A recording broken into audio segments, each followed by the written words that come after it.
아베 일본 총리가 오늘 전격적으로 물러났습니다. 네, 조금 전 기자회견에서 아베 총리는 지병이 재발해 더 이상 총리직을 수행하기 어렵다고 판단했다고 밝혔는데요.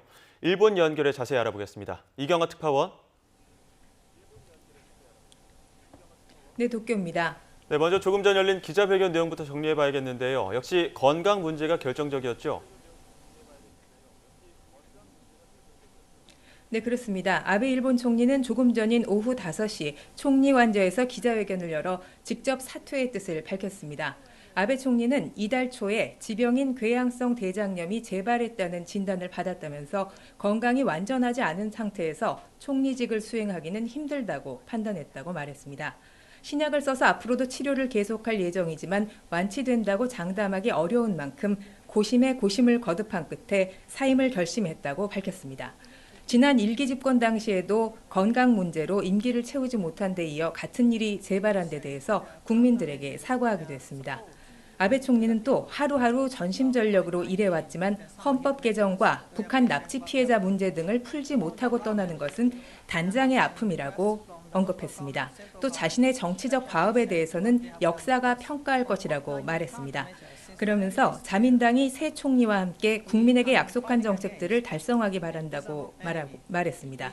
또 8년 가까운 시간 동안 지지해준 국민에게도 감사의 뜻을 전했는데요. 사임의 뜻을 밝히는 도중에 아베 총리의 눈시울이 잠시 붉어지기도 했습니다. 네, 이렇게 되면 앞으로 후임이 결정될 때까지 누가 총리직을 대신하게 됩니까? 네, 아베 총리는 당분간 후임이 정해질 때까지 최선을 다해서 총리직을 수행하겠다고 밝혔습니다. 자민당은 당 총재를 겸하고 있는 아베 총리의 후임을 뽑는 선거를 곧이어 치르게 됩니다. 현재 자민당 내 주요 파벌들은 아베 총리의 사퇴 의사가 전해진 뒤에 잇따라 긴급 회동을 갖고 본격적인 선거 채비에 들어갔습니다. 보통은 자민당 소속 의원들과 각 지역 당원 대표가 함께 투표에 참여하지만 긴급한 상황인 만큼 의원들만 투표에 참여해서 총재를 선출할 가능성이 있습니다. 선거는 늦어도 2주일 안에 모두 마치게 됩니다. 현재 총재 선거에 출마가 예상되는 인물은 이시바 전 간사장과 기시다 정조 회장 등이 유력합니다. 스가 관방장관도 최근 위기 관리를 위해 아베 총리가 후계자로 지명할 가능성이 점쳐지면서 유력 후보로 급부상했습니다.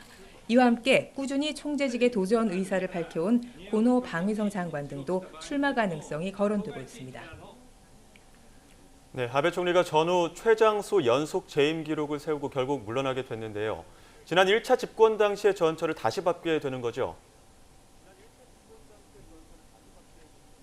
네, 그렇습니다. 아베 총리는 지난 2006년 9월에 일본 헌정사상 최연소 총리로 직위에 올랐습니다. 하지만 불과 1년 만에 건강 문제로 물러나게 됐는데요.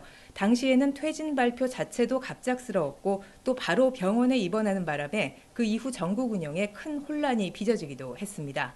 하지만 이번에는 올 가을 이후에 코로나 대책을 발표하면서 향후 정치 일정까지 조정을 하고 그리고 떠나는 모양새입니다.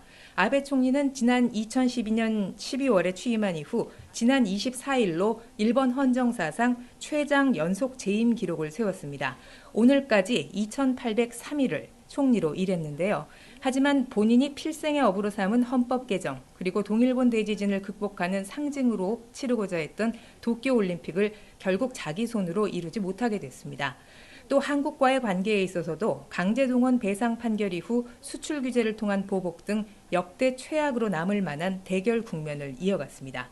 최장수 총리 기록은 남겼지만 정치적 유산은 남기지 못한 채 아베 총리는 또다시 건강 문제로 관저를 떠나게 됐습니다. 지금까지 도쿄에서 YTN 이경아입니다.